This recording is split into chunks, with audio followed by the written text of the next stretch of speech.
You remember Din Ben Phu? No. The same thing happened in Algeria, in Africa. They didn't have anything but a rifle. The French had all these highly mechanized instruments of warfare, but they put some guerrilla action on them.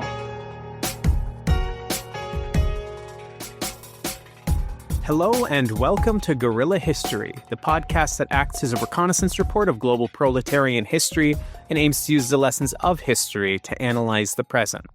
I'm one of your co-hosts, Henry Huckamaki, joined as usual by my co-host, Professor Adnan Hussain, historian and director of the School of Religion at Queen's University in Ontario, Canada. Hello, Adnan. How are you doing today? I'm doing well. It's great to be with you, Henry.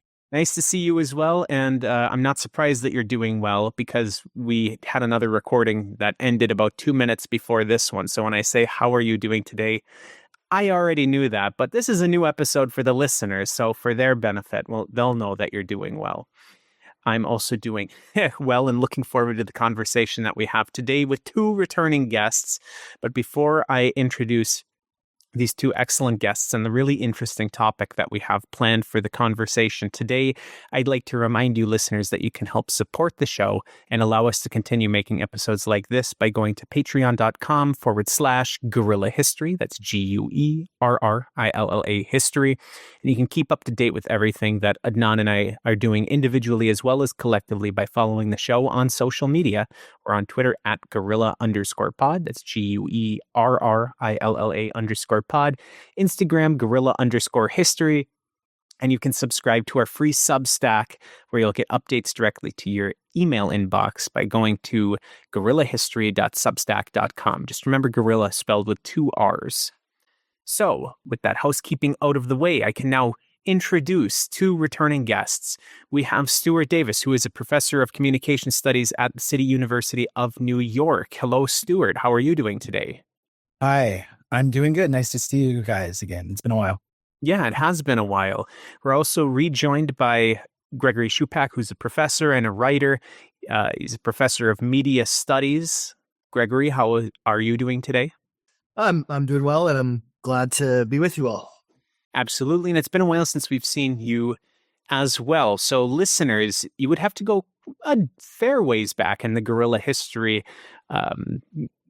catalog to find the episodes that we did with Stuart and Greg, because they were both individuals who we have interviewed in our Sanctions As War series. So if you remember the Sanctions As War series that we did probably 3 years ago at this point, they were both in that series and a very important series, and I highly recommend you go back and listen to that series if you haven't already. So it's a pleasure to have you back on the show today.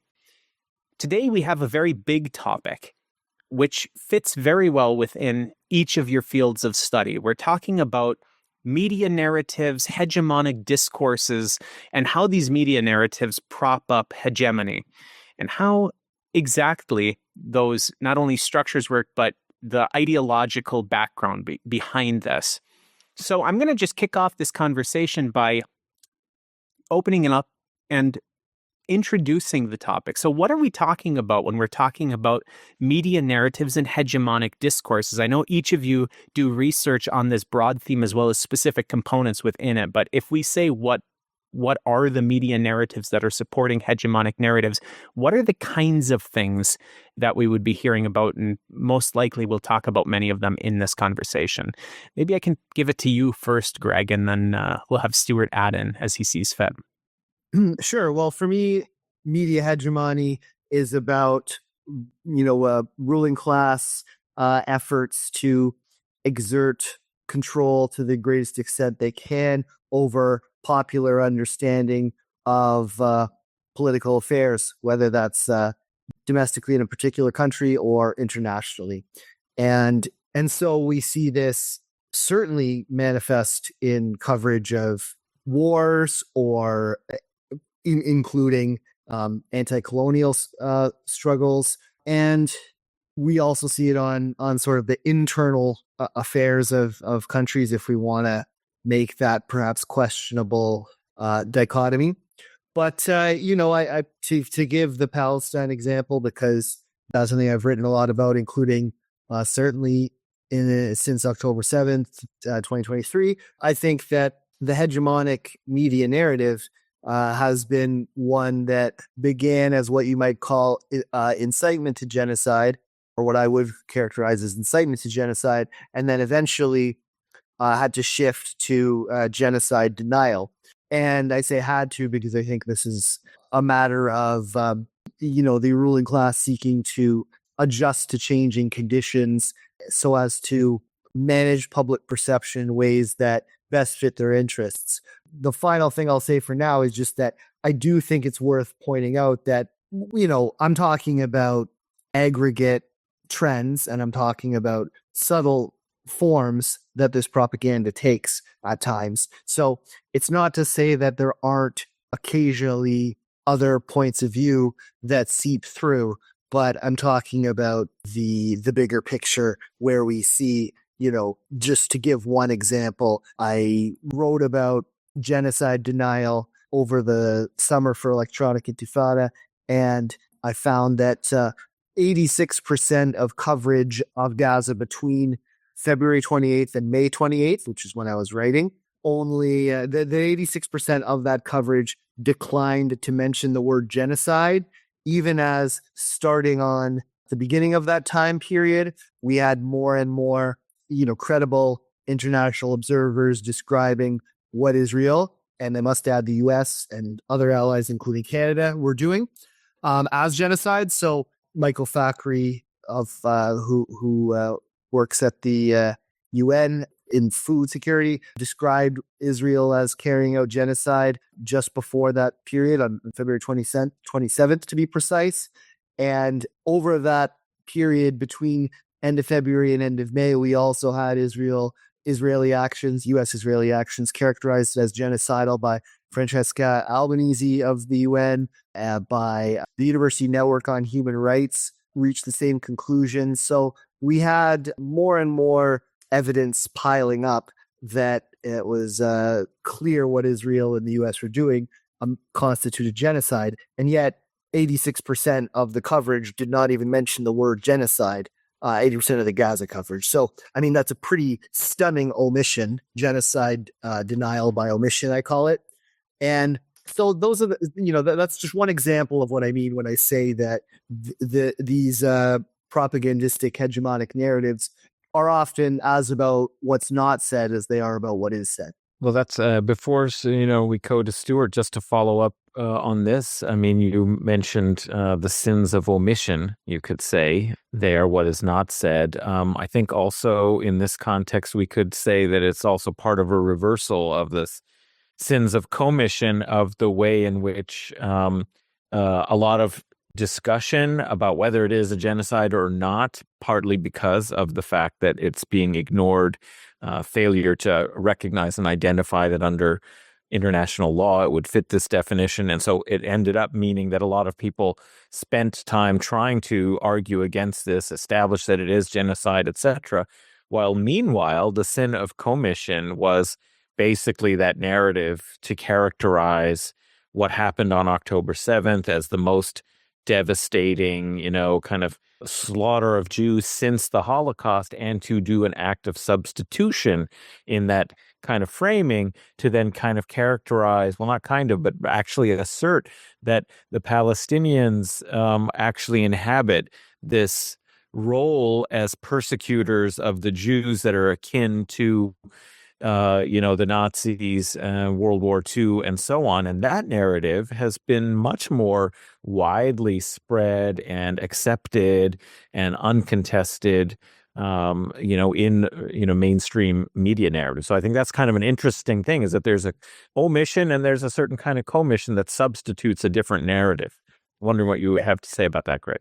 Yeah, I did, actually, in the piece that I recited moments ago, I did talk about that, I think, less eloquently than you did. But I was talking, I do want to totally agree with you that the genocide denial, yes, is often about omission, but certainly there is this, what the sociologist Joanna Paul calls genocide denial that takes place through, quote, strategies that confuse or cloud the events and their context. and involve reversing victim and perpetrator roles.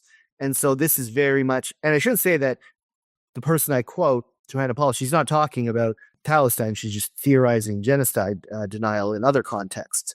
And so, yes, absolutely. The genocide incitement that I say characterized and still does continue to characterize a lot of the Gaza discourse. I don't mean to posit that vanished. It does, that and genocide denial feed into each other. I should add, because I neglected to initially, that when the coverage I was referring to was the 86% of the coverage. I was specifically talking about the New York Times and the Washington Post. That was my sort of case studies. But yeah, I absolutely. It's not only about omission. It's absolutely the case that genocide denial involves sins of commission as well. We get another form of what's often categorized as genocide denial, which is the, casting doubt on the casualty figures, right? You see this, of course, with Holocaust deniers going, well, yeah, bad things happened, but was it really,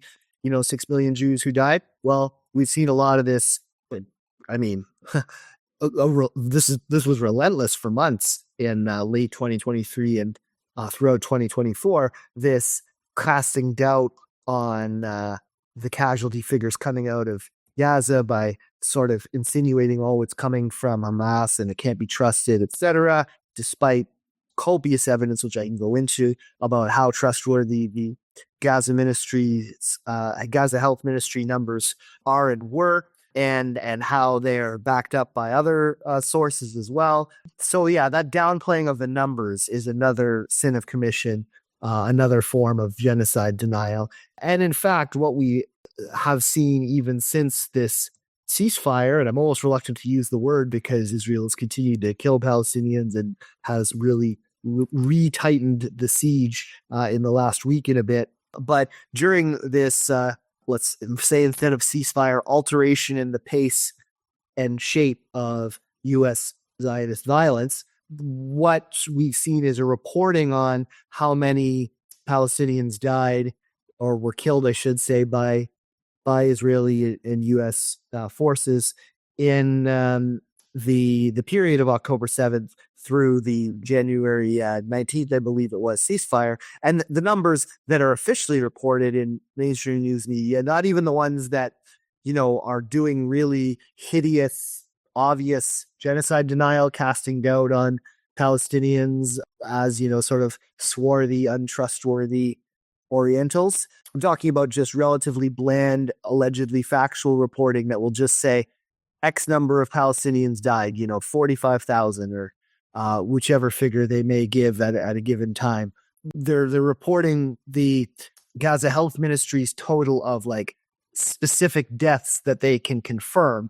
What they're not including usually in mainstream reporting of casualty figures, they're very rarely mentioning the 11,000 people who were presumed buried under the rubble and therefore dead. So that automatically adds 11,000. But you're getting very few references to the enormous number of people that are believed to have also died from not just bombs and bullets, but disease, lack of sanitation, lack of access to food and water, freezing to death. We've seen very credible estimates that put these into the hundreds of thousands. And so, yeah, that's a form of genocide denial as well, to, really, really drive down the casualty totals. Well, I want to make sure that we get Stuart in on this introduction part of the episode as well, in terms of what are these media narratives that are propagating hegemonic discourses and hegemonic power, and what is the ideological bent behind them that it is trying to perpetuate? Yeah, thanks, Henry. And just to kind of speak a little bit to that great sort of dyad that Adnan made about sins of omission and sins of commission, I think that the reason why some narratives are valorized and some narratives are not valorized, or as Greg was saying, or factual data is just completely ignored, I think it has to do with a term that many of us have heard before, which is the propaganda model of communication. I'm sure many of your listeners are familiar with the now, almost 40-year-old work by Chomsky and Herman, Manufacturing Consent. But I'll just maybe say maybe 2 sentences about it, or 2 minutes about it for those that aren't. So in that book, they basically take this idea of that came from the early 20th century, from Walter Lippmann, that the role of media is to manage irrational individuals in order to make society stable. So basically, the role of mass media is to preserve social stability. It's to make sure that the citizenry is well informed, and air quotes, and to stop extremism, right? To make sure that everyone's kind of part of the polity. But Chomsky and Herman basically take that idea and say, yes, media is important in manufacturing consent, but that consent is not in the service of making society more stable. It's in the service of preserving corporate capitalism and American empire. So in that book, what they really do is they look at ways that the New York Times and other news outlets kind of frame issues to benefit the narrative, both the foreign policy narrative of the U.S. and the economic interest of financial elites. And I'm going to say a little bit now about why media do this, because to the 86%, let me put it this way, to the 14% that Greg mentioned of stories that did kind of seep through, I think that's the word you used, I would argue based on this theory that the reason why only 14% of stories kind of didn't engage in this dominant narrative has to do not necessarily with a kind of instrumental relationship between media outlet and, economic elites or foreign policy elites, but all these different forces that put pressure on, say, the New York Times to not acknowledge what's going on in Gaza. And a couple of those that I would like to highlight, there are 5, but I'm just going to focus on a couple that I think will really help our conversation. The first is corporate ownership, right? Most of these mainstream outlets are owned by, major corporations, or in the case of the Washington Post now, Jeff Bezos. Advertiser pressure. And speaking of Washington Post specifically, so of course, talking about media consolidation goes back to the Telecommunications Act, which I think is something that we might have brought up in our previous conversation with you. But I mean, I'm trying to recollect 3 years ago, so forgive me. If we didn't talk about the Telecommunications Act. But the Washington Post specifically is very interesting, given the recent news that the opinions editors at the Washington Post are now being instructed that they must write from a pro-business, low-tax, free market perspective. And if they don't write from that perspective, they are not permitted to write in the opinion section of the Washington Post. So I just wanted to add that in because that was just in the news within the last week of the time of recording, but it'll be a few weeks by the time this episode comes out. Absolutely. So again, this idea of corporate ownership influencing what the paper or the news outlet produces is absolutely still a big deal. Other things that I think are really important for thinking about the Gaza conflict: sources for corporate media. They don't want to damage their relationship with people in the White House, with economic elites, with political elites, people that are their sources well, not economic elites, the kind of insider sources they have within the government to give them information. And then the last two, which I think are incredibly important for what's going on right now with various news discourses, particularly in the context of the genocide in Gaza, are a term that they kind of introduced for pretty much the first time, which is flack. For Chomsky and Herman, flack refers to the ways that individuals outside of the news outlet put pressure on the news outlet. So what we're seeing these days, not just in media, but also within the media, it's not letters to the editor, right? Which is kind of the most benign form of what they call flack. It's organized campaigns by outside groups to flood media outlets with all kinds of derogatory kind of threats and things like that. If they put anything in their stories that is, not supporting the dominant narrative around Israel-Palestine. And then the fifth element that they talk about, they call it anti-communism. But basically, I think we could update that now and say it's sort of scare tactics, right? Creating a kind of red scare. So news outlets are, and this goes directly to what Greg was talking about, news outlets are afraid to publish anything that might be construed as diverging from the kind of AIPAC, frankly, narrative of the conflict, because there's so much of a stigma attached to being quote unquote pro-Palestine, right? So these are all factors, whether it comes from outside pressure through this flack or through the sort of policing of behavior by constantly invoking, someone's a Hamas supporter, right? New York Times is Hamas, Washington Post is Hamas. If they say anything at all critical of IDF, these are, I think, really relevant today when we think about kind of the reasons why mainstream media, particularly in the United States, covers things the way it does. And again, it isn't instrumental in the sense that, the example you gave, Henry, it actually is instrumental, right? The owner tells the opinion writers what they have to do or what they need, how they should cover, how they should write things, and the ideologies they should promulgate.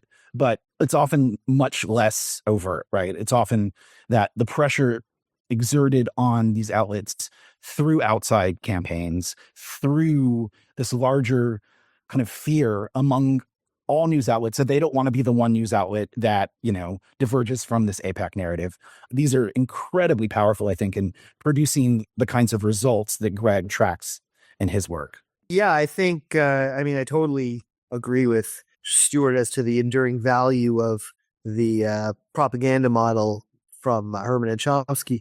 And yeah, I think it's worth noting too that, as much as certainly AIPAC and other Zionist lobby groups coordinate pressure campaigns, it is also the case that we see the pattern on Palestine, the propaganda pattern, is not that different than it is for any number of other issues. So, the lobby factor is not insignificant, and there's lobbies for all kinds of groups, or issues, but it is striking that what we have is a fealty to U.S. imperial power, regardless of whether the issue is Ukraine or China or Cuba or Venezuela or Iran or Palestine. So I do think that I just want to point out that kind of pattern, that as much as lobbying and flack has a part to play, I don't want to overstate that as compared to institutional relationships that are, economic and political in nature. And one final thing I would add is that an interesting and somewhat more unique form of flack in the case of the Gaza genocide is that most of it unfolded in the run-up to the U.S. election, where a lot of these outlets, including the ones I discussed, the Post and the Times, were stridently in favor of Biden's election, and were terrified by the fact that students and other segments of American society were engaged in widespread opposition and outright resistance to the U.S.-Israeli campaign in Gaza. And so there was a real, I think, it seems to me, on their part, the U.S. media's part, perceived need to really discipline and crack down on those elements that they thought might kind of cost them the election. And so I think that these outlets being in the tank for Biden intensified already existing dynamics toward genocide and denial and genocide incitement, which were a little bit kind of historically particular as compared to, but not without precedent, as compared to some other cases of imperial propaganda campaigns that we've seen. Well, one of the things that I want to say, and I know Adnan will have more to add in on this, is that media constructing narratives that propagate hegemonic narratives is particularly easy when you dehistoricize and decontextualize things that are happening.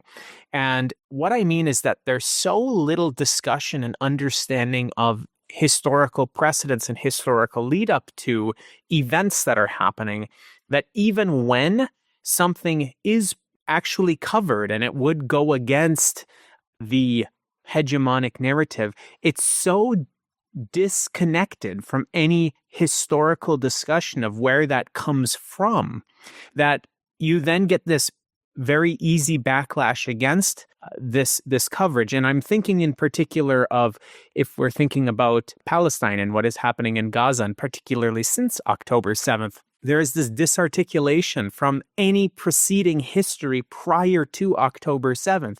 There is so little discussion within the hegemonic media of that history, especially from 1948 onwards, but even beginning prior to that, that when we have a major event which cannot be completely omitted from news coverage, like the events starting from October 7th, 2023 and going onwards, even when that is then being discussed, and you have some people who are perhaps not as politically involved or historically as aware, looking at what is happening with their eyes and coming to the conclusion that it is genocide, they are then laughed out of the room because they are being given this narrative in isolation. But also, even if those people are not being badgered about trying to contextualize what has been happening since October 7th as genocide, they also don't make that connection that the genocide didn't begin on October 7th. This is something that I've brought up on the show many times. Right. The genocide has been going on in Palestine for 100 years. It is just simply that beginning on October 7th, 2023, a new phase, a more blatant and bloody and destructive and brutal phase of the genocide has begun and can be analyzed as a separate phase of the genocide, but nevertheless just a phase of an ongoing genocide that has roots far before. But that history is never discussed within the hegemonic media. And so what you have is you have all of this confusion about some event, which makes it very easy for hegemonic narratives to perpetuate themselves because you have people who are unaware of the history. Makes those narratives that are being put forth by those hegemonic actors very easy to take hold if you just start pumping them into the media.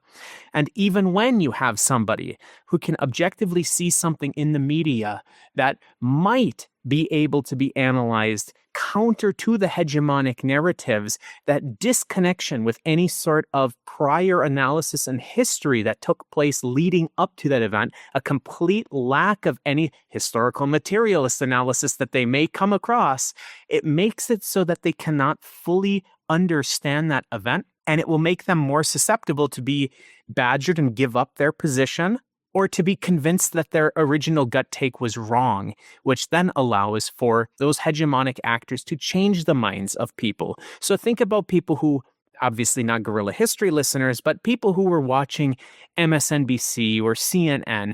They saw the events that began after October 7th. They didn't know what came before that. They said, well, of course, I condemn Hamas, but look at what Israel is doing now. This is genocide.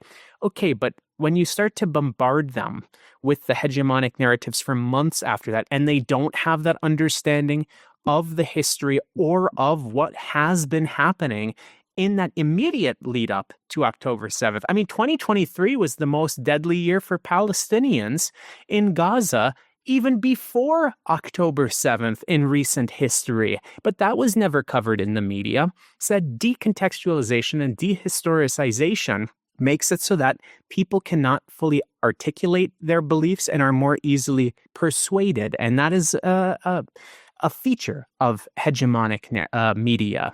Adnan, I know you want to talk about alternative media. Well, let's Stuart wanted to jump in right on that. Just a really quick comment on that, like very quick comment to that, Henry. If you watch mainstream media coverage, say like CNN, of the conflict, whenever there's anyone Palestinian on the show, they always have to start by basically apologizing, right? So they're only given credence if they, talk about themselves in a kind of apologetic, self-derogatory fashion. So they're not even able to articulate, what might have led what happened on October 7th to happen at all. I really don't want to monopolize the conversation. I've said a lot so far, but I just had to interject that I totally agree with Henry's comments, and I think that decontextualization is absolutely essential to propaganda on Palestine, Israel, and other issues as well. But yeah, I mean, you had Israeli forces shooting Palestinians near the Gaza fence in the days leading up to the up to October 7th, you had, as you mentioned, the deadliest year on the West Bank for Palestinians. You had Israel bombing Gaza a couple of times in the months leading up to that. You had settler incursions into or onto Al-Aqsa in the days leading up to October 7th. And I can't stress enough that Gaza was under, and is under, but on October 6th, so the moment it became October 7th on the clock, Gaza was subject to a siege. A siege is an act of warfare. Okay, so the Palestinian operation on October 7th is not initiating the bloodshed that subsequently has occurred. It is a node in the chain of reaction that, of course, dates back throughout the history of Zionist colonization and imperialist colonization of Palestine. But I just think we can't underscore enough that Gaza was under siege October 7th. That means Israel is carrying out an act of war against Palestinians, and they are reacting to that. They are reacting in that context. And the final point I just had to add is that when I was saying 14% of the Post and Times coverage in that May to late February to late May period mentioned the word genocide, that's only the word genocide appears. I'm not accounting for whether the person, this is 1,000+ articles.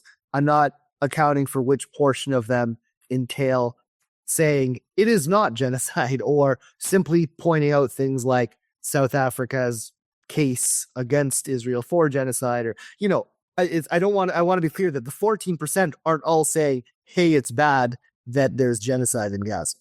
Great remarks and comments. A couple things to pick up on before I wanted to raise a bigger question in light of your earlier sort of analysis and remarks, which was just, that point that Stuart raised about how, even on the rare, very rare occasions that Palestinians were allowed onto mainstream media to represent. So in terms of sources, as you pointed out before, what are sources? Those are controlled and constrained, and very seldom were Palestinians actually able to articulate their own position. And very often they had to frame it with this question about whether they condemned or didn't condemn Hamas. And very often the conversation couldn't even progress beyond that if they wanted to avoid just prefacing their remarks by adhering to the hegemonic construction of the narrative as only those who first recognize the, transcendental, moral outrage that has to be understood with no context, just as an ontology of outrage. So that's I think a really important kind of point about the control and how it reinforced the hegemonic narrative, because that's all you could talk about is that. And that's also where things start. So that point that Henry made about beginning history, and it reminded me very much of great Palestinian academic Edward Said's book, Beginnings. And he did a lot of work on media, but this was a literary work. But what he pointed out was where you start your narrative from really patterns that, what that narrative is going to be about and how it's going to be received. It structures everything. So beginning with October 7th, rather than talking about what's happened in Palestine, what people were suffering beforehand, is, of course, a choice. It's also one of these ones in the sensationalist media kind of approach, or even if you go back to just thinking about how when newspapers were the main way in which people understood what was happening in their world, they talk about events. They never talk about structures. How do you report on a structure? You report on an event that happens discretely in time, and that has a structuring element then for how we absorb and understand and interpret the information. So I think it's very endemic to a certain style of media that has developed ever since even newspapers to the contemporary, is that you start with an event and that just ends up structuring the rest of the narrative rather than a longer contextual or structural kind of framework. And so that's, I think, something that helps reinforce hegemonic narratives because it's so much easier to manipulate as a result without that corresponding analysis. But so that kind of leads to my question that I wanted, given, what Stuart had raised about the Herman Chomsky kind of theory about media and propaganda, and others who have picked up on that and done analysis like that ever since, Michael Parenti and others. There's a lot of great kind of work from decades ago that is still so profoundly relevant and important. But it was also a little bit about this point that, Greg, you talked about, the corresponding genocide incitement and the narratives that were established early on.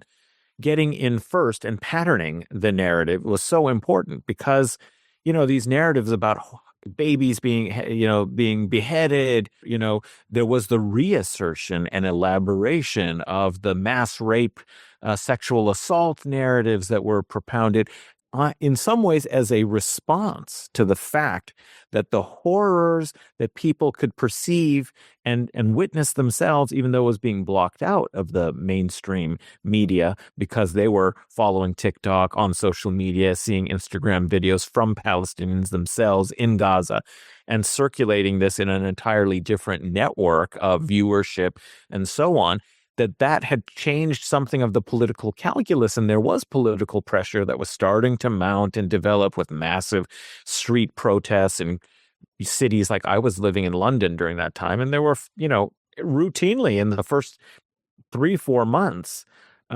every weekend, every other weekend, 500,000 to 1 million people in the streets, so that was starting to require the, reinstallation of some kind of dominating hegemonic narrative about what happened on October 7th that could incite to genocide and justify the genocide that was taking place, and that was when it was recirculated. Those were later stories. Like, they hadn't been the initial ones that were emphasized. It was really about beheaded babies. When those were debunked for some reason, that there are many who, of course, never heard those being debunked, but it seemed like it lost a little currency and purchase. And so they had to come up with a new kind of sin of commission, of putting in place a narrative that was persuasive, locked in, and then, tended to drown out any other analysis of what was happening, and also justify and incite, to genocide. So, but in that story, and what we're thinking is that there were alternative media and counter-hegemonic sorts of forces of circulating media. I'm wondering, did the disjunction between social media and mainstream media, that mainstream media itself had to start to kind of like reflect on, engage, respond to, and so on, that it couldn't just sort of take this Empyrean, lofty sort of like grand narrative. It actually was being undermined. It was being seen as less authoritative. Or, does that kind of put pressure on this kind of propaganda sort of theory, or not really, do we have to update the model, or did it really kind of prove that, instead, when we get all involved in social media, there may be some consequence in undermining narratives, but it also is a kind of outlet for the activism, like, after it stretched on 4, 5, 6 months, what we've been doing is circulating our stories to our own communities, but it hasn't led to the same kind of public engagement. So I'm just wondering how you see this whole kind of thorny problem. Can I jump in real fast? Thank you. Yeah, one of the things I wanted to mention today in relationship to this was, I don't know if you folks remember, when Mitt Romney, the congressman from Utah, was trying to push Congress, as part of the rationalization for banning TikTok in the United States. Part of the reason why, and Blinken kind of agreed with him, Anthony Blinken, the then Secretary of State, was that so many young people were posting about Palestine and showing support for Palestine on TikTok. And Romney's rationalization was that, people were, it's very similar kind of to the sort of pejorative way that people in the 1920s kind of thought that radio was making people stupid, or maybe radio would fool people. But the logic was, young people, they're not that well educated yet. They don't have life experience, and they're seeing so many images of just sheer gore and brutality on TikTok in Gaza. And that's just, that's going to automatically make them think that, Israel's doing something wrong. So that's why we need to ban TikTok, because it doesn't have the kind of contextualizing elements that mainstream media has. So basically they're accusing this people, they're putting TikTok videos and TikTok memes and circulating things on TikTok about the genocide. They're basically saying that we should not give them that opportunity, because by letting young people in the United States consume that media, that creates a potential foreign policy risk, and that is basically bad for our young people. So I think it was a really interesting way they tried to kind of paint TikTok as this sort of danger for young people, because it doesn't have the same kind of, framing mechanisms as, print news or TV news or other kinds of. Right. But also there's the China component as well, which we'll talk about that later with you, Stuart. I know you do a lot of work on China, but I want to make sure that Greg can also respond to Adnan's question before we get to China, because that is going to be another very large conversation. Yeah, I couldn't agree more that social media has, for all of its many, many faults and limitations, nevertheless enabled for effective pushback against hegemonic narratives. And that's often despite the best efforts of those who own a lot of these outlets as well, whether that's Zuckerberg and the Meta owners, or the rather odious creature that owns X/Twitter.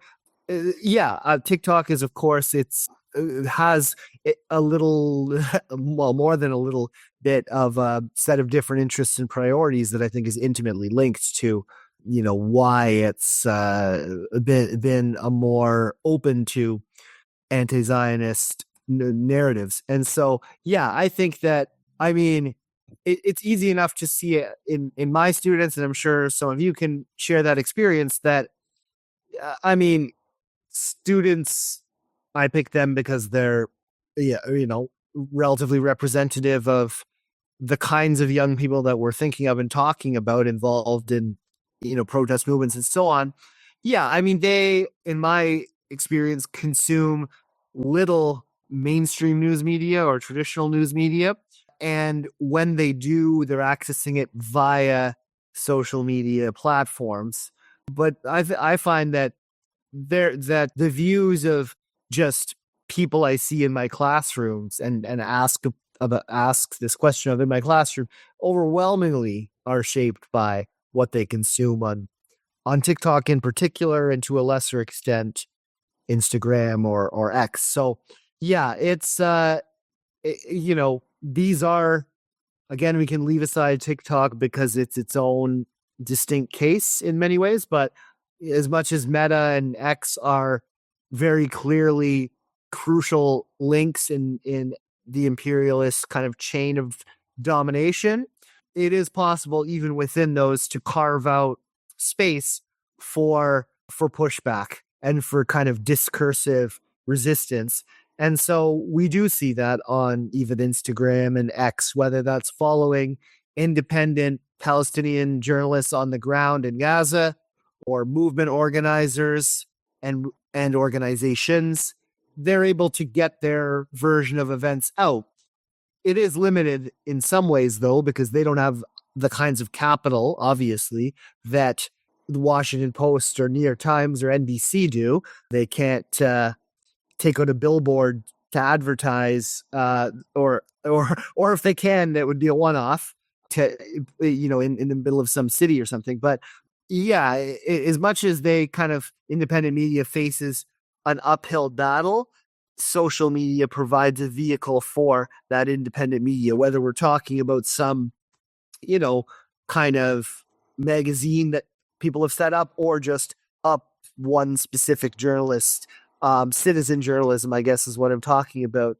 I think that is why the mainstream news media is largely discredited and not taken seriously. It has an impact for sure, especially on kind of the political and cultural ruling class, and what I think Chomsky called the cultural managers. But, I think that it doesn't have a lot of purchase amongst the general public, at least not as much as it used to, and certainly not amongst young people. And social media's capacity, or I should say users of social media's capacity to demonstrate the falsehoods and misrepresentations that traditional bourgeois media puts forth, I think has been indispensable. And one of the bright spots, and again, I say that with many caveats and acknowledgments of the limitations, it's one of the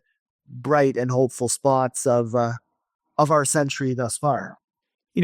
We've been talking there's so much more that we could say on these specific topics, but we did bring up TikTok, and you, Greg, mentioned that it was kind of a specific case. And part of that specificity in the TikTok case in terms of alternative forms of media or for ways in which media can be transmitted, one of the things that makes that case so specific is the connection with China.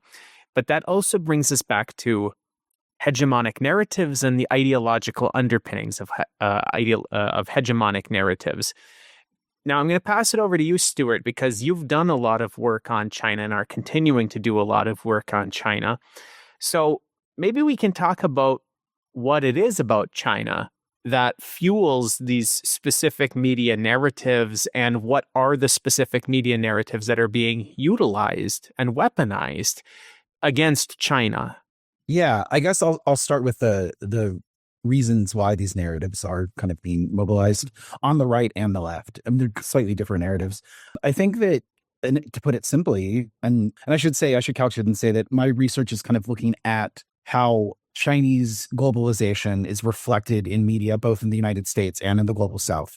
I would say, in a nutshell, China offers an alternative economic model, an alternative form of foreign policy to the United States. And it's also, and again, I'm not going to debate whether China is in decline or whether China is still growing. I think I'm going to accept the narrative that most people support, that China is a real threat to the United States. So I think that's really the simple reason why it's become such a target for not just U.S. media, but also foreign policy, also U.S. linked, the foreign policy establishment, I'll say, as well as think tanks, as well as journalists. So yeah, I think China really is a kind of an existential threat to the United States as a global hegemon.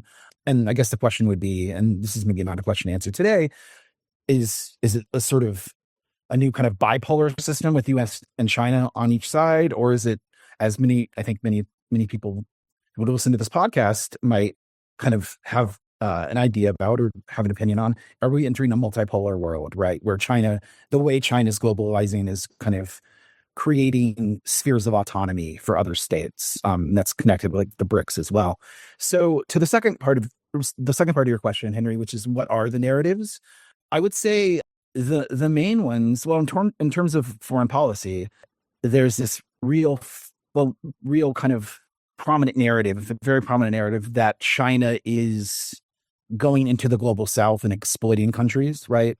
There's a really, I think, quite bad book called China's Second Continent, which was published by an individual named, I think his name's Howard French, who was a former, and I'm going to get this wrong, reporter for, I think, The New Yorker. And there's all these kind of decontextualized cases of how Chinese immigrants are exploiting, like in small businesses are exploiting the workforce kind of in the informal sectors in different parts of sub-Saharan Africa. But really, this kind of book doesn't get into what is actually going on. And other things like the debt trap diplomacy, which I'm sure you guys have heard of, the idea that China is investing in these countries in terms of infrastructure in order to exert political pressure or create ideal conditions for Chinese companies to kind of engage in exploitation of both natural resources and labor. And then the second one, which is, I think, more domestic. Oh, yeah, go ahead. Just a quick note that for listeners that are interested in those specific narratives regarding China's second continent and debt trap diplomacy and things along those lines, we have episodes that examine those narratives and also that reality from, believe it or not, both perspectives and from people from those global South countries, looking at their specific national contexts as well. And as a matter of fact, an episode which we recently recorded but hasn't been released yet, it'll be released probably a little bit before this one is. The guest from the Democratic Republic of Congo also takes a very critical examination of China's role in the DRC and specifically within the mining sector of the DRC. So just as a note for the listeners that we have a pretty interesting, in our catalog, we have an interesting array of perspectives, and also particularly perspectives from the Global South examining that relationship between China and the Global South. So I don't think we have any episodes that are entirely devoted to that, but listeners, if you go back into our back catalog, you'll find those conversations taking place over the years. Right. Yeah. And again, I'm sorry, I didn't mean to kind of paint too rosy a picture of Chinese globalization, but I was just trying to make the point that for the U.S., there's a strategic interest, both in terms of foreign policy and in terms of American corporations, to really demonize China's involvement. But yeah, that sounds like a great episode. And I know there have been books like, I think Kartha was his name, Cobalt Red, the book that came out, I think last year, about mining in the DRC. And just to kind of move out a little bit from the DRC, I know William Robinson, who's kind of a controversial figure, he's done, some research on, I think, the Andean region and exploitation of national resources there. So again, there's not one kind of unified narrative on whether Chinese globalization is, good or bad for the world. But certainly for the U.S., it's in our interest as a country, speaking from the United States, to vilify. And the second one, which is probably more prominent, is that China represents a security threat, right? So we shouldn't work with Chinese companies or American companies shouldn't work with Chinese companies because of security risks. And the TikTok thing is kind of really where this comes to the forefront, right? One of the main concerns about TikTok was that it would be used to surreptitiously gather data. The one was it would be used to surreptitiously gather data on American citizens, particularly people working within the kind of within the higher levels of the administration. So that's why they made it so politicians and people that worked in government and the kind of bureaucracy couldn't use TikTok. And the other rationalization, which I find very resonant with the kind of Russiagate moment from about 10 years ago, was that basically the Chinese Communist Party, or the Communist Party of China to say, would use TikTok to basically blast messages to voters to influence voter behavior in the United States. And two things about that. Number one, like, that hasn't happened. That didn't happen during the 2024 election. Number two, I would argue, and I think many people that were critical of Russiagate, this idea that Russia, used disinformation campaigns from the GRU to influence the 2016 election, I would take the position on TikTok that I took vis-a-vis that, which is that all countries engage in influence operations. That's literally kind of part of realpolitik. And the United States did it in the Russian election in 2012. So again, really this idea that China is trying to either steal our data or critical information, or that it's trying to influence voter behavior, I think both of those are pretty false. And again, it's not just in the media, the foreign policy establishment as well. I don't know if you guys have heard of the Clean Network. Do you know the Clean Network? It was under Trump's first administration. Mike Pompeo started this basically pledge that telecommunications companies had to make, that they would not do business with any Chinese corporate entity, particularly Huawei. And this continued under Blinken. They actually added more companies to the list. And funny enough, all of those companies were, and actually I'm almost sure, let's say this, the vast majority, if not all of those companies, were from Western Europe or like Australia. So really we see that this attempt by the United States to kind of make the argument that China is a threat, there are cracks in that, and it kind of it really does reflect this competition that China provides to U.S. as a hegemon. Yeah. Taking a step back from China for just a second, but since you were talking about TikTok's role in supposedly influencing elections. And at risk of repeating myself, because I have talked about this in another relatively recent episode, we have a great case study of this narrative being used vis-a-vis Russiagate part, 20 or however many times they accuse Russia of foreign influence with the recent Romanian elections. So in Romania, just to reiterate this story for listeners who either have forgotten or perhaps didn't come across this because it wasn't widely reported within Western media, Romania recently had a first round of a presidential election, and no candidate had enough votes to win outright in the first round, so that would have triggered a runoff second round. But the candidate who took first is this weird kind of right-wing conspiracy theorist, but is an anti-NATO, anti-Western right-wing conspiracy theorist, a Romanian nationalist. Now, okay, we're not going to argue the merits of this specific candidate, but what happened is extremely interesting. So he was in the lead after the first round of the elections, which would have brought him to the second round of elections, the runoff election with the person who finished second place. However, the courts annulled the results of the first round of elections. Why?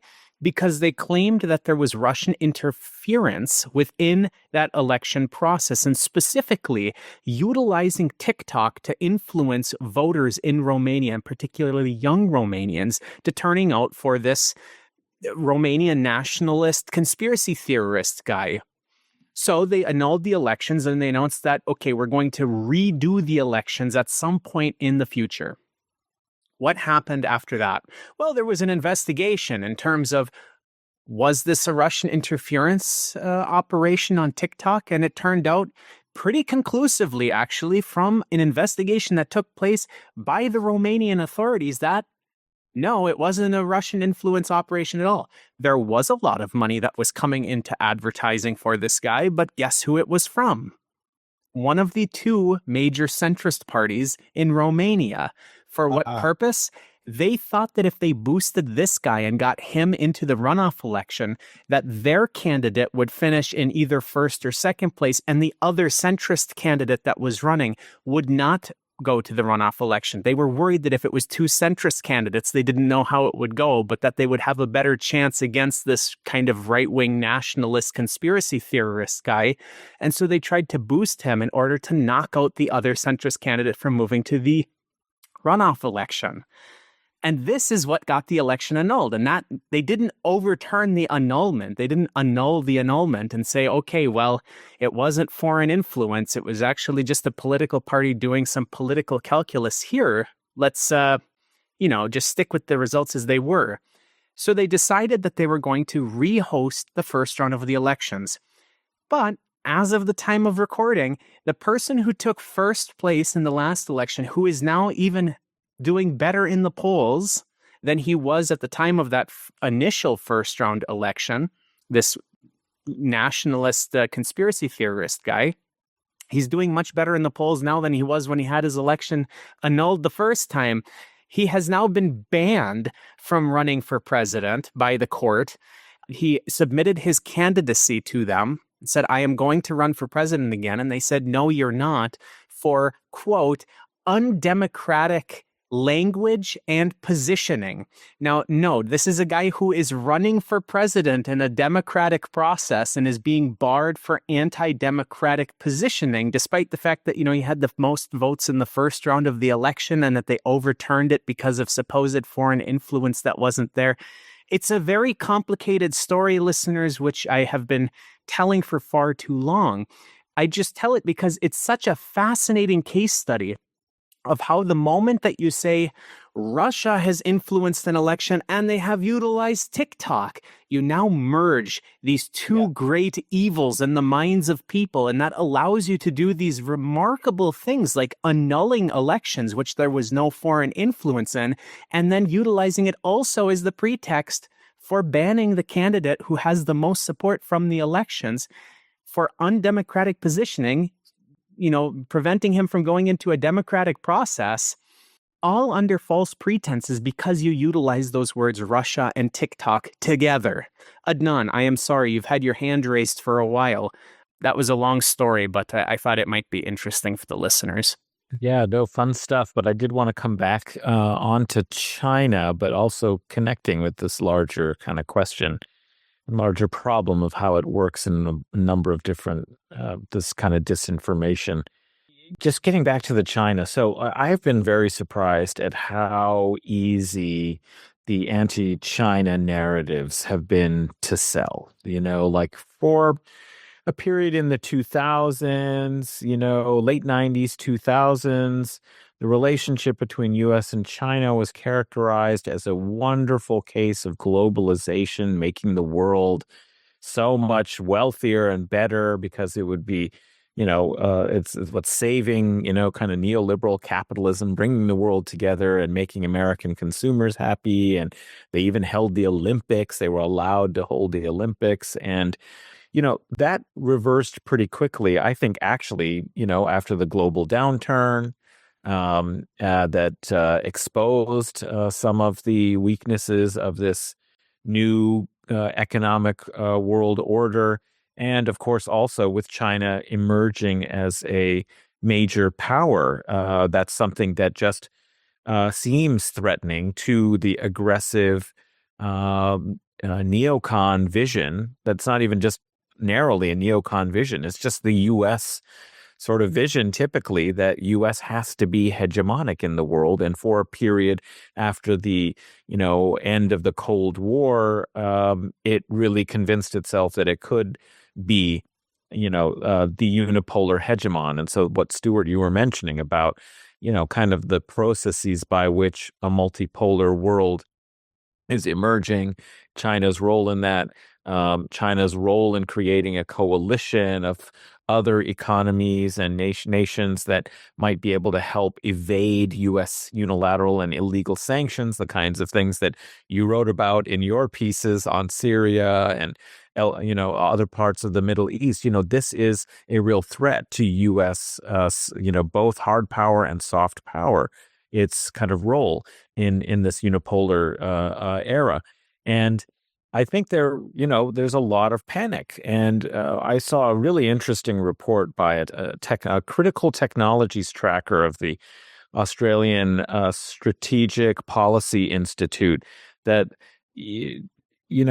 said basically China, in one of their reports from 2023 was China has like a critical advantage in something like 38 out of 44 critical technology areas, everything from eco to defense to telecommunications, AI, et cetera. And this is even before last year and even before this year's DeepSeek, revelations. So that advantage is just increasing dramatically. And I think that's clearly what's at stake from a more political economic perspective about why this anti-China narrative is so easy to absorb. It's so easy to see China as a threat, even though there's nothing that they have done that you could say is a threat to the U.S. It is a threat to U.S. interests. That's how it's always framed, because they have to acknowledge China has not invaded other countries, unlike, say, the United States. It has not done the kinds of things that would be credible in raising the issue of its geopolitical or military threat. So that's kind of a kind of area that's worth kind of thinking more about, and how these narratives about Chinese spying, Chinese, kind of stealing of technology, when in fact, of course, that report that I just mentioned demonstrates that in fundamental research that China is doing, it is taking leaps and bounds. That's the basis for, a lot of what, maybe there was technology transfer happening in the 90s and 2000s to some extent. Of course there was. That was a condition of like cooperation with China, but they are doing genuine, creative, innovative, groundbreaking, path-breaking, fundamental research now upon which the development of these technologies take place. And that is a serious threat. But it's framed as it's Chinese spying. Well, Chinese stealing.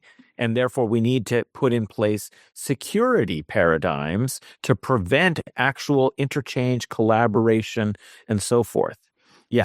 It's just worth noting very briefly before Greg goes in with the actual answer to this question, which is that the ASPI, the Australian Strategic Policy Institute, is an institute that exists almost solely for whipping up fear and anger against China. I mean, for listeners, it sounds like a very the name of it is not very scary sounding, but the ASPI, the Australian Strategic Policy Institute, is an incredibly bellicose think tank that exists almost specifically and almost solely for whipping up fear and anger against China, not just within Australia, but those same reports are utilized by various other think tanks and governmental officials in the United States and Canada and Britain, basically the imperial core that is allied against China in this, battle for polarity. But Greg, I just wanted to make that brief note about the ASPI.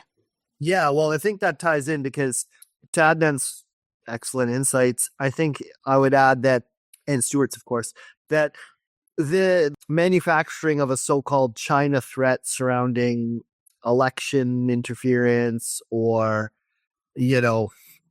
TikTok alleged, manipulation of U.S. or Western public opinion, I think that that's all inextricable from the other forms of China demonization that we've seen on the Uyghur issue, going back further and reemerging recently, the Tibet question, the Taiwan issue.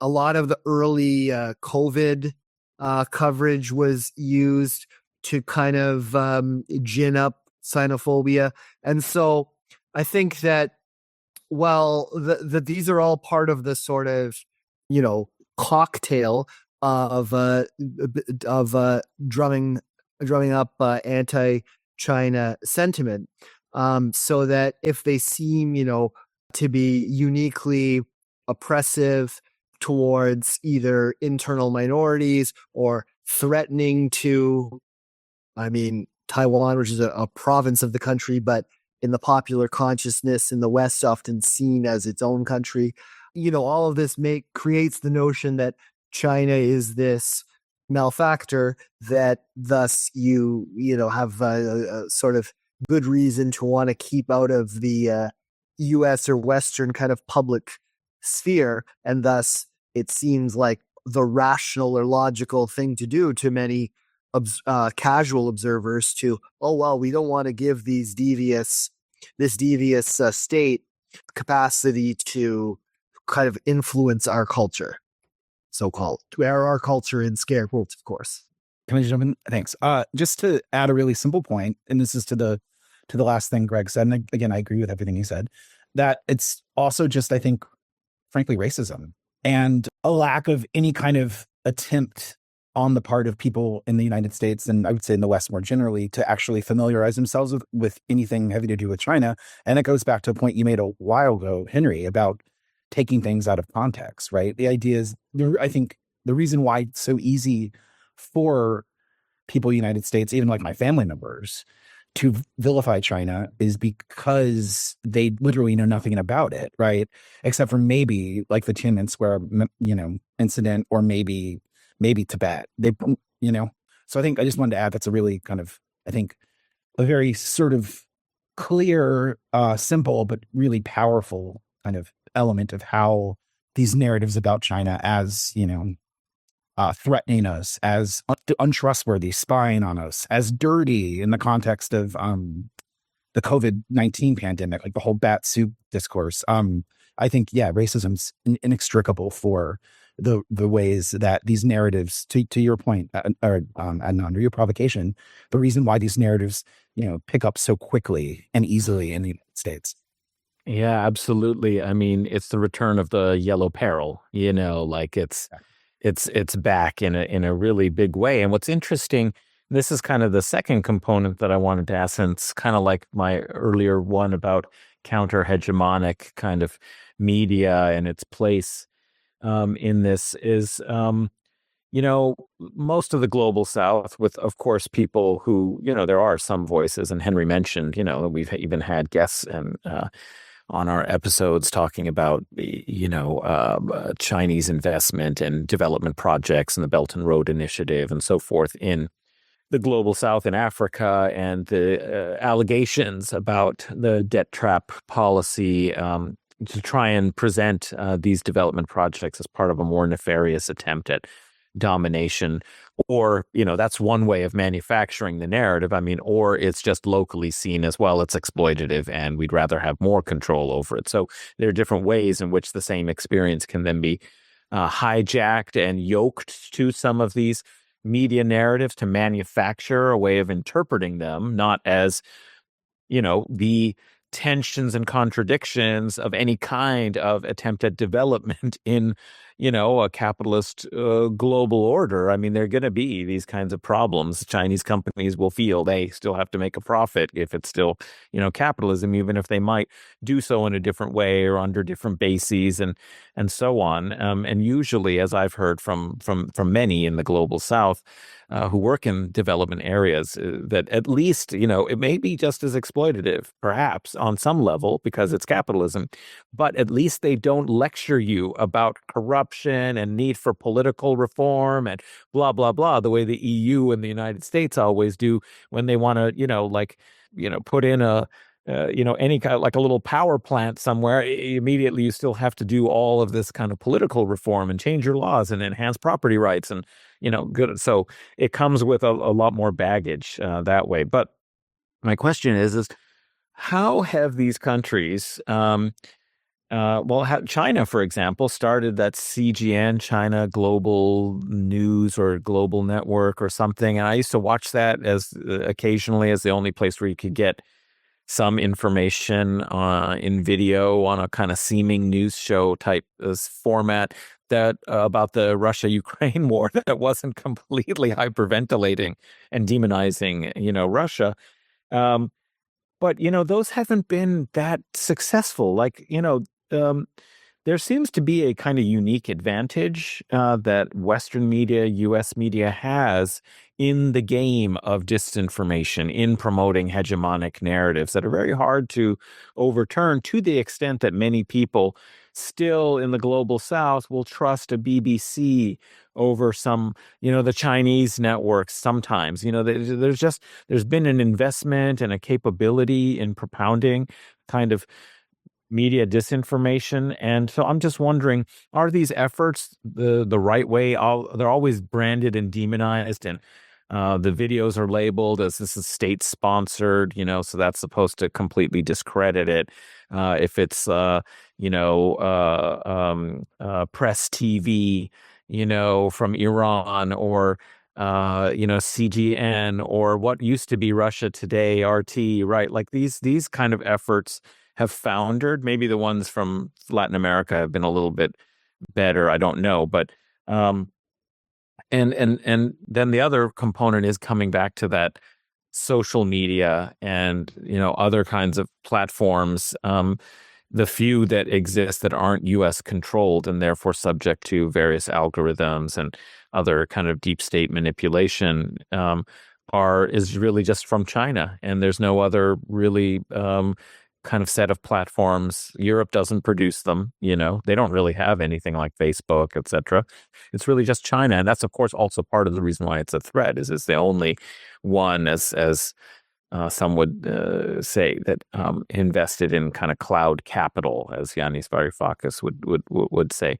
So I'm wondering what you think about this kind of like, can there be these counter hegemonies? What do they, what role have they been playing? They seem not to have broken through in quite the way that one would want or hope, except for people like us who actually, have already been looking for that, are hearing and read different kinds of sources. So wondering any reactions on global South countering of the media hegemony of the West. Actually, this gives me an opportunity to mention something I wanted to mention before. I would say that again, my experience is more in Latin America, right? My research it's historically been in Brazil. And I do think, to give one example, there are some digital spaces, particularly on YouTube, where alternative media there are alternative media platforms that have, achieved, I don't know, like how to really quantify this, but like they're quite popular. They get millions of views, or not, well, tens of thousands to hundreds of thousands, sometimes a million views. And I think they are showing us that there are some ways that alternative media can kind of, I mean, again, these are YouTube networks I'm thinking of, but can achieve a foothold. I wanted to mention this because the story, I wanted to kind of link up to a story that came out in the New York Times last year. It was a story about Roy Singham, the entrepreneur who I think we all know, and listeners probably know, basically moved to China. But at the same time he moved to China, he also donated tons of money to community organizations, leftist social movements, and media outlets that were doing kind of left-wing progressive Marxist work, right? Because, you know, he considers himself a Marxist. So one of these, just to link this all together, one of the platforms, so the New York Times article basically says that this is an influence operation by China to subvert the United States, right? And the big example in the US is Breakthrough News, right? That some of us might know. The Brazilian outlet discussed in the piece that Singham donated money to was an organization called Brasil de Fato, which is a quite large YouTube network. And the evidence given in the New York Times article, and I don't know how they found it, they must have been digging pretty deep, was a video that I think it had maybe a few thousand views that this organization had published about the basically the Chinese Revolution, right? And how people were raised out of poverty, how it kind of undid the sort of feudal conditions and really made people's lives better. So there's one video they picked out, and one of the videos, it was like one of the least popular videos on the site. So the point I'm trying to make is I do think there are, again, in the context of, in this context of Brazil, there are some really powerful, like Huffington Post level, you know, Huffington Post circa 20 years ago or level, or 18 years ago, level outlets. But again, the United States is really taking any opportunity to find a way to make China culpable for a kind of conspiracy. So I think Breakthrough News in the United States is a pretty, I mean, this is, you were asking about the global South, but I think it's pretty, it's pretty heavily consumed. And anyway, the point I'm making is that it is in the U.S. interest to really kind of try to like delegitimize these outlets that are doing good work. Yeah, sorry. Just anecdotally on Breakthrough News specifically, you know, you do mention that Breakthrough News is pretty widely consumed, but prior to the publication of that expose on Roy Singham and the connections with China and how all of these media outlets that Roy Singham has donated money to are Chinese front operations and things along those lines. Prior to that expose by, of course, the imperialist hegemonic media, so I'm not on YouTube very often. I don't have time for anything, listeners. I have too many things going on. But pretty much every time that I would just go into YouTube to see what was on my homepage, I was seeing Breakthrough News videos like fairly high up. They were, you could see the number of subscribers rapidly growing. You could see the videos that they had. You know, they're well edited videos. The hosts of the shows are well spoken. They have excellent guests. All of that. So, you know, it was no real surprise to see the numbers going up quite a bit. But the moment that expose came out on how Breakthrough News and PSL and all of these other organizations that Roy Singham had donated money to were essentially Chinese front operations for Chinese influence within the United States and beyond. I cannot tell you the last time. And so again, I don't actually like watch anything on YouTube because I don't have time, but I still periodically just log into YouTube and see what's on my homepage to see what the algorithm is recommending these days for more than anything. And I can't remember the last time that I had a Breakthrough News video on my homepage. Now that's without me like clicking on things and, you know, altering my algorithm too much, besides, you know, the random song that I'll listen to when I have something stuck in my head. But it's quite interesting how these media platforms like YouTube, you know, mysteriously, you have these counter hegemonic narratives start disappearing the moment that they start to become popular and the hegemonic media has something out for them. Sorry, that anecdote was not as short as I intended on it being, but if you have anything to add on that. Yeah, I guess it's just, I mean, it's clear that there's a thumb on the scale, right? Particularly, and it'd be interesting to hear like how the algorithm works where you were living, Henry, too, because you're not in the United States, right? So it's like I have to use a VPN to use YouTube because there's massive throttling of the YouTube speed from the side of YouTube. They don't allow us users in Russia to watch videos because, that would be a subversive thing. But yeah, so my VPN that I have set right now, I think is a US VPN. So it should be about the same as what you're getting. Yeah. Okay. That makes more sense. But yeah, no, I think you're totally right. And this is part of the whole, trajectory going back years, right? When RT had to register as state media, when the U.S. government, not the U.S. government, the U.S. sort of foreign policy / elite media establishment would go after journalists like Abby Martin, right? Basically try to paint her entire career as just like 9/11 trutherism. So, I think the U.S. is very invested in trying to find ways to, not going beyond China, going to Russia and other perceived enemy states to make the argument that any news outlet that's willing to entertain a serious critique of the U.S., whether it's U.S. foreign or domestic policy, is an influence operation. I was just going to add that there was also a period of, admittedly short, but of a few days where the Electronic Intifada live stream was suspended from YouTube. And so I know that since then they've kind of diversified the platforms that they use, but another instance of what I would call highly effective independent media outlet being disciplined for pretty obviously political reasons. So I want to get us towards the end of this conversation, but there's one other big topic that I want to raise, and I know that each of you has a lot to say on it, and I'll open with you on this one, Greg. We've been talking quite a bit about news and, so-called informational media, but we haven't been talking so much about entertainment media. Now, Greg, I know that you've discussed entertainment media and how that perpetuates hegemonic narratives quite a bit. Stuart, I know when I emailed you, I brought up the fact that I really wanted to talk about your Netflix imperialism paper, which also fits perfectly within this theme. So I'm going to leave the floor pretty much open. You don't really need a preamble from me. Let's just bring in this discussion of the entertainment media and how entertainment media perpetuates hegemonic narratives as well. And like I said, I'll open with you, Greg, and then when we pass it over to Stuart, I definitely want to hear. I mean, I read the Netflix imperialism article, but I want the listeners to hear about the Netflix imperialism article. What is Netflix imperialism is the title of it.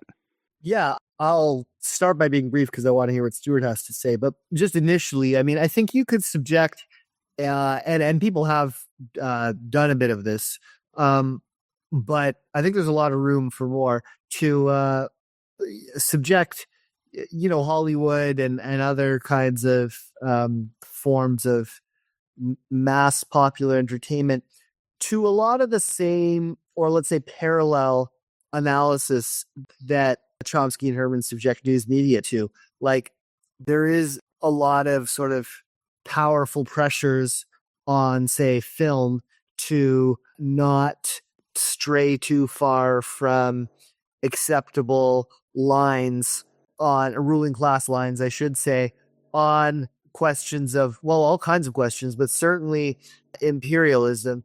And I think that the long history of direct Pentagon investment in Hollywood projects like Top Gun, for example, go a long way to explaining why so much kind of blockbuster media centers around essentially valorizing and whitewashing the U.S.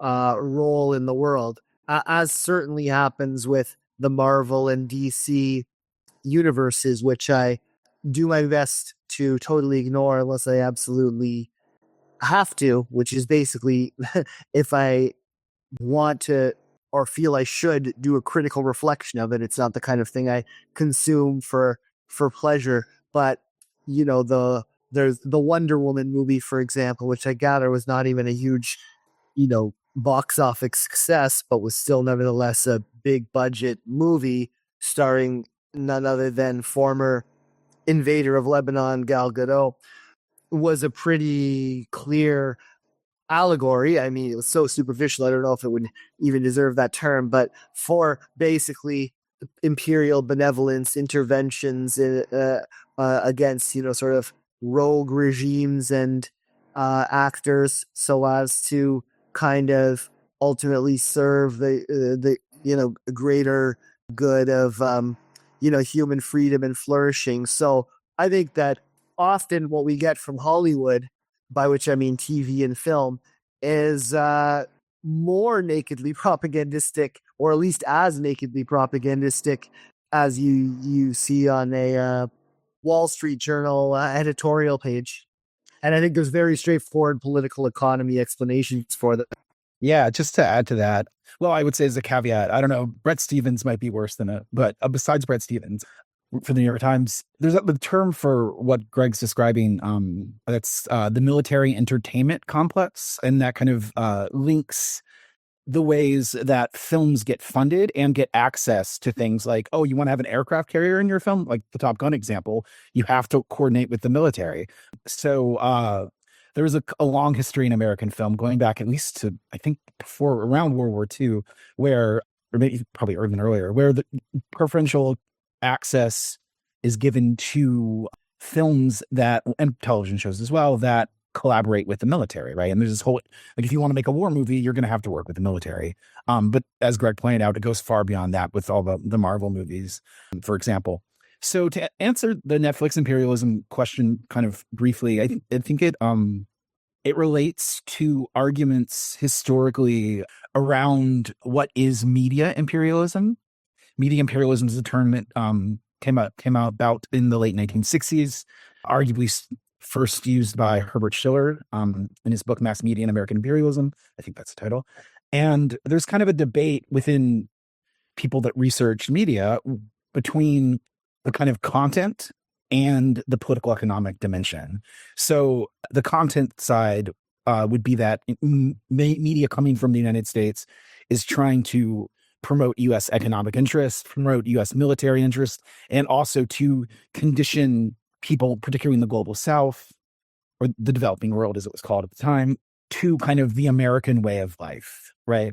So that's one side, the content. And then there's other side that focuses more on the political economic kind of underpinnings of that. So things like how U.S. companies basically try to move into other parts of the world, right? So kind of media imperialism would be both kind of content that promotes U.S. interests or American culture in square quotes, but also the ways that American companies try to move into other markets. So and that's been a debate that kind of continues.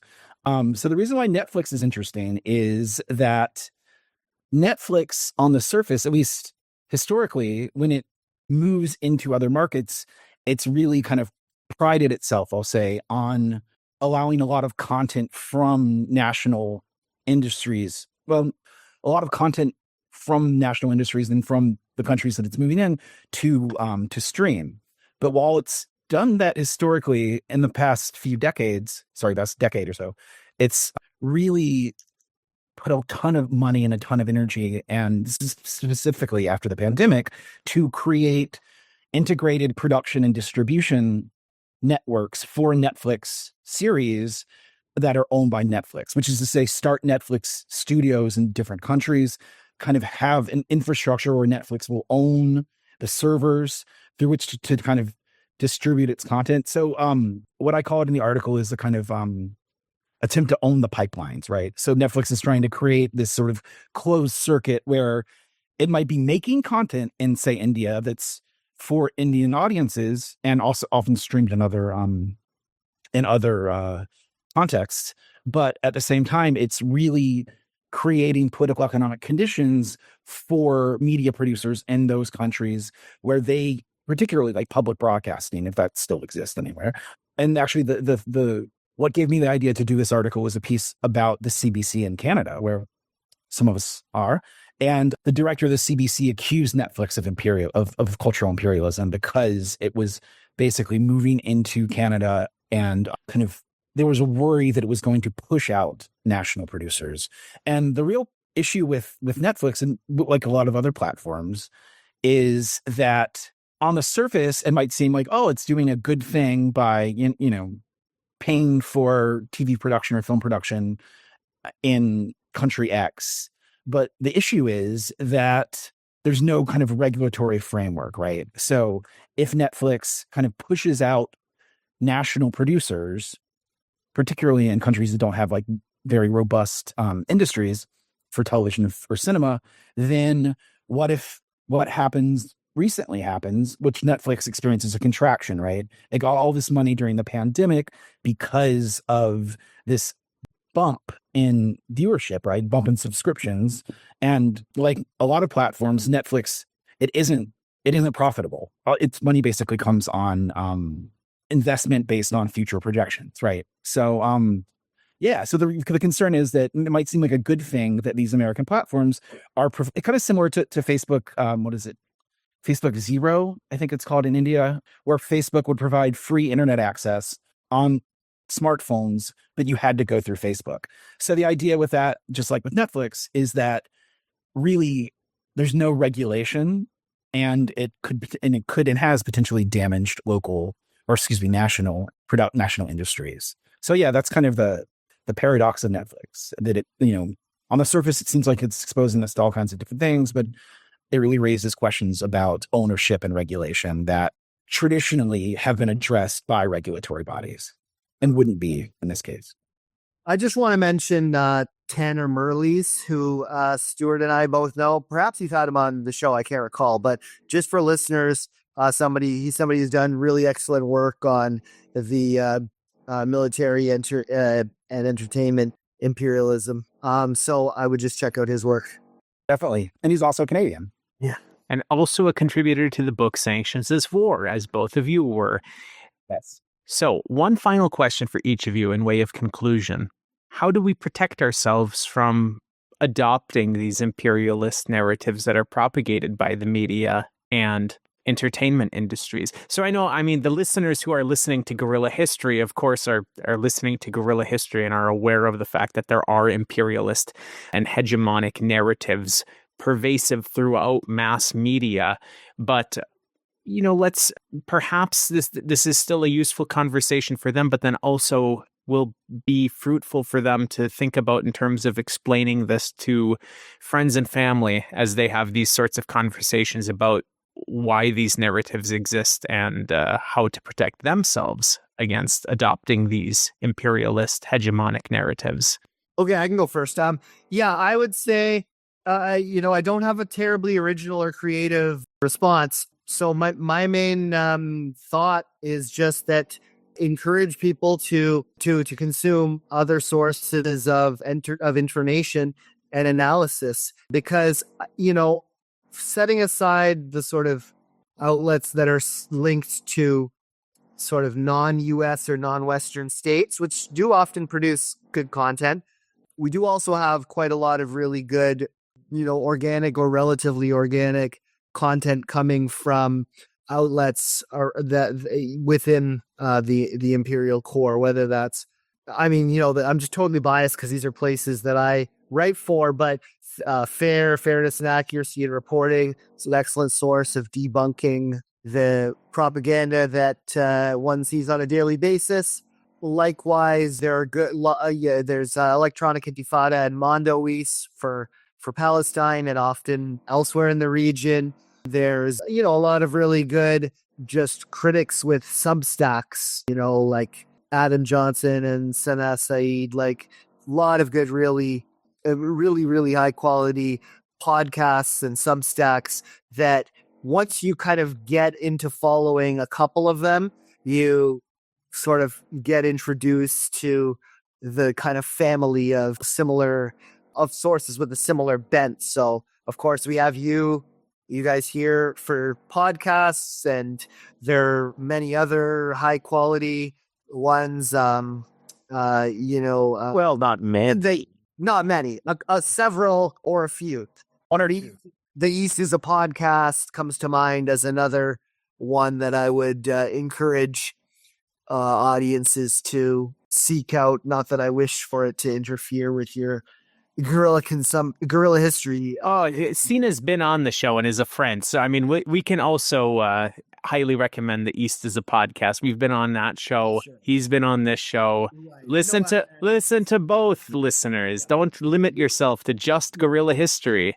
No, we've all got time because we commute too long and we are cleaning our homes or laying on the couch because we're too tired to do any of those things. So there's lots of time for the relatively passive consumption of podcast listening. Well, I was going to say, read Greg's work, which is really fantastic. Not on Syria, on Ukraine, on Palestine, a lot on Palestine lately. But yeah, I guess I would, again, the podcast ecosystem that you described, I think is really productive. So I would add on top of that, just thinking about like, again, not to be too kind of colloquial, but like, how would I convince like family members or students? I don't know anything about TikTok, but I feel like that's probably pretty, it seems to, and in the context of the Gaza conflict, been really productive. Honestly, and I know there's been a debate about this documentary and I haven't seen it, so I feel weird commenting on it, but like the film No Other Land, which I know a lot of people are critical of within BDS circles for what seem like valid reasons, but like compelling narratives and films that kind of paint a counter-hegemonic picture of some sort that are both kind of documenting an atrocity or, you know, presenting a perspective that isn't kind of from the American mainstream, but also compelling to watch. I think that's another really important way to kind of do that bridge work, I guess, between people that might already be bought in and people who aren't. Yeah. So I think that might be actually a really kind of powerful tool. And I'm blanking on other films that kind of fit that do that. And that one's just fresh in my mind because I haven't seen it yet. I'm planning on seeing it because of the controversy. Yeah, but really powerful documented advocacy type films. Well, I would hardly endorse that. And I think actually there is something important about kind of fiction narratives, series, TV, drama, that sort of thing. Partly because of what you mentioned earlier on, Stuart, about how seldom we get an unmediated Palestinian voice that isn't framed and constrained in major mainstream media. But what that contributes to is the radical dehumanization of Palestinians as not worthy victims. You know, they don't count, they don't matter. What was so powerful is how many social media users came to know and connect with people as human beings, as individuals, with their stories, telling their stories. That's what really transformed that sense of empathy and politics, you know, to have a politics of solidarity came, you know, partly in having those connections. And that can also take place in movies and TV series and novels and so on, where Palestinians and their experience, or other people around the world, the global South, but that's just the example that I'm using, you know, to point out. And No Other Land is one like that. That's more a documentary, but you know, these sort of stories that humanize Palestinians as real people, so important, because that's the kind of condition cognitively that prepares people to accept genocide against them. Yeah, I mean, I completely agree as well that, my actual academic background is literary studies. I write fiction as well as, you know, political and media analysis. I teach a lot of literature and writing. I mean, you know, I can't agree more with Adnan and Stuart's comments there. And I would add also just, you know, novels to that mixture as well.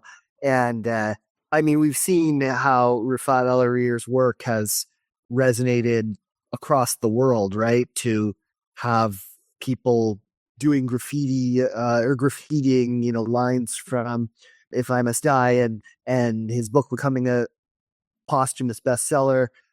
You know, that's literary works, fictional works in film, that kind of narrative really can resonate with people emotionally, right, as well as intellectually, and I don't know that I think that can fill a gap that news media leaves, and I think that often good art can be a form of counter propaganda that quite consciously pushes back against hegemonic narratives, and so I can't agree enough with those takes. And I would also add that we're talking about ways to get around or expose people who may be not yet convinced, to get them access to alternative viewpoints that debunk imperial narratives. I mean, people should read books, and I don't expect people who aren't professional academics to read 700-page, like, super dense theory-heavy books. They can, and many do, and that's great if they do. But there's tons of relatively concise books that are a joy to read, put out by, again, I'll do the bias thing and cite the publisher who I have my book out with, which is Or Books. They've done, there's too many to mention, but there's been a lot on Palestine in the post-October 7th world that they've put out. There was, I guess, Mohammed El-Kurd's book recently came out, which I have not read yet, which I guess was with Haymarket. And so,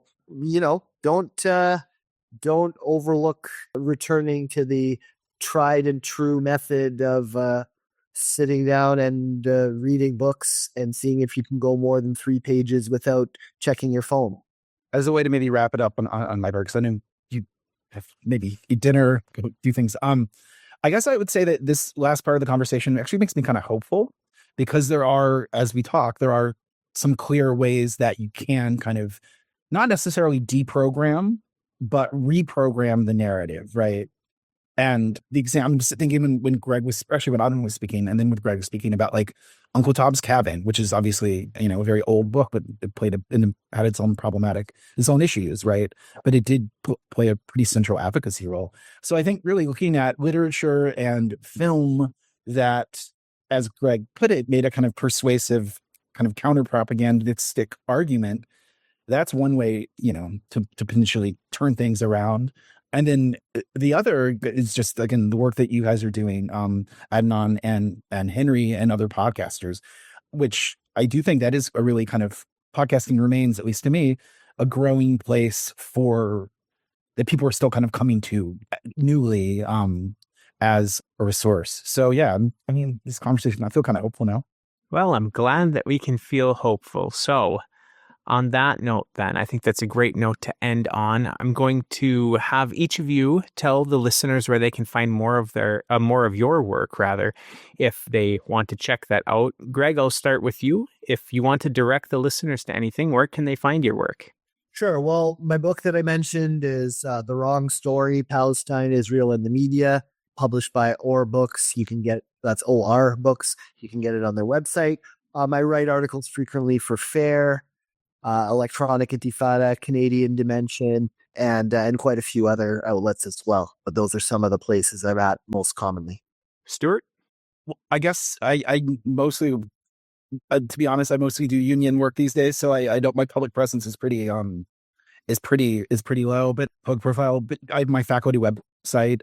Again, not to support a corporation, but my Google Scholar page has all my they've kindly done me that favor. We do have the book that I co-edited with Manny Ness, that Greg and others who you so kindly had on your show contributed to. That's out.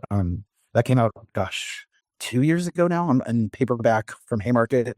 Yeah, that's really about it. I'm not big on the socials. Yeah. So listeners, again, our guests were Greg Shupak and Stuart Davis. Adnan, it's time for you to tell the listeners where they can find you on Twitter and your other show. Sure. You can follow me on Twitter at Adnan A. Hussein, Husain, and do check out a new spin-off show that is also on YouTube. So you can watch or listen to just Adnan Hussein Show. You can find it, YouTube at Adnan Hussein Show.